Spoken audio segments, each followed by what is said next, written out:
Καλημέρα σε όλους όσοι είναι μέσα. Δυστυχώς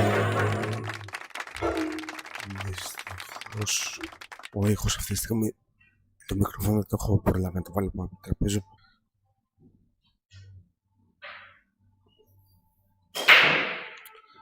Το παιχνίδι της 16άδας για όποιους δεν τα έχουν δει, και ο Κάτσικα με το Μητσάκο του Ρώμα που παίζουν τώρα τα πρώτα 4 παιχνίδια από τα 8, και τα άλλα 4 που θα μπουν μετά είναι ο Ηλίας ο Χρήστος με το Βαγγέλη το Φατουρό, ο Παπαγεωργίου με το Δεμούλια, αυτό και το επόμενο TV Table, να γνωρίζετε,